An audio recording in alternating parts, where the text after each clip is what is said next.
আসসালামু আলাইকুম দর্শক মণ্ডলী, আশা করি সকলেই ভালো আছেন। একজন খুনির তওবা ও জান্নাত লাভ। বনি ইসরায়েলের জনক ব্যক্তি 99 জন মানুষকে হত্যা করে দুনিয়া সর্বশ্রেষ্ঠ আলেমের সন্ধান করল।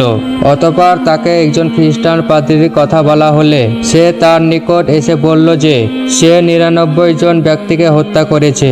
এমতো অবস্থায় তার জন্য তওবার কোনো সুযোগ আছে কি? পাদ্রী বলল, নেই। ফলে লোকটি পাদ্রীকে হত্যা করল। এভাবে তাকে হত্যা করে সে 100 সংখ্যা পূর্ণ করল। অতএব 100 মানুষকে হত্যা করল। অতঃপর পৃথিবীর শ্রেষ্ঠ আলেমের সন্ধান করাই তাকে একজন আলেমের কথা বলা হলো। সে তার নিকট গিয়ে বলল যে সে 100 জনকে হত্যা করেছে। এখন তার জন্য তওবার কোনো সুযোগ আছে কি? আলেম বললেন, হ্যাঁ আছে। তার তওবার মাঝে কি সে প্রতিবন্ধকতা সৃষ্টি করলো? তুমি অমুক জায়গায় চলে যাও, সেখানে কিছু লোক আল্লাহর ইবাদত করছে, তুমিও তাদের সাথে ইবাদত করো, আর তোমার দেশে ফিরে যাবে না, কেননা ওটা খারাপ জায়গা। লোকটি নির্দেশিত জায়গার দিকে চলতে লাগলো।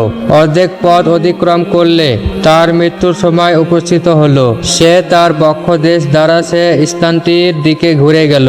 মৃত্যুর পর রহমতের ও আযাবের ফেরেশতা মণ্ডলীর মধ্যে মতবিরোধ দেখা দিল। রহমতের ফেরেশতা বলল, এ লোকটি নিখাত তওবার মাধ্যমে আল্লাহর দিকে ফিরে এসেছে। পক্ষান্তরে আযাবের ফেরেশতা বলল, লোকটি তো কখনো কোনো ভালো কাজ করেনি। এমন সময় অন্য এক ফেরেশতা মানুষের রূপ ধারণ করে তাদের নিকট আগমন করলেন। তখন তারা তাকে এ বিষয়ে নালিশ নিযুক্ত করল। তিনি বললেন, তোমরা উভয় দিকের জায়গা দ্রুত মেপে দেখো। যে দিকটি নিকটবর্তী হবে সে দিকেরই সে অভ্যন্তর্ভুক্ত হবে।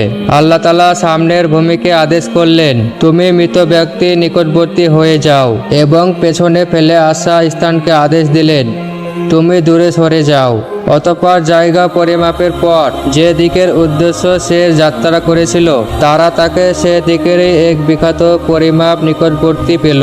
ফলে তাকে তাদের অভ্যন্তর্ভুক্ত করা হলো এবং রহমতের ফেরেশতা তার জান কবজ করল। প্রিয় দর্শক, এই হাদিসটি আবু সাঈদ খুদরি রাদিয়াল্লাহু আনহু হতে বর্ণিত।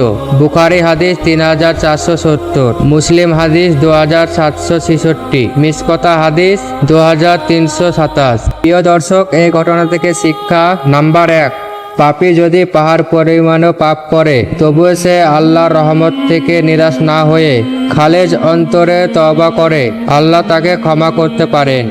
যেমন তিনি বলেন, হে আমার বান্দাগণ, তোমরা যারা নিজেদের প্রতি অবিচার করেছো আল্লাহর অনুগ্রহ হতে নিরাশ হইও না, আল্লাহর সমুদয় পাপ ক্ষমা করে দিবেন, তিনি তো ক্ষমাশীল ও পরম দয়ালু। তিনি আরো বলেন, তিনি তার বান্দাদের তওবা কবুল করেন ও পাপ মোচন করেন, এবং তোমরা যা করো তিনি তা জানেন। নাম্বার 2, মূর্খ ব্যক্তি কোনো সমস্যায় পড়লে কোরআন সুন্নাতে অভিজ্ঞ কোনো আলেমের কাছে জিজ্ঞেস করে তার সমস্যার সমাধান করে নিবে।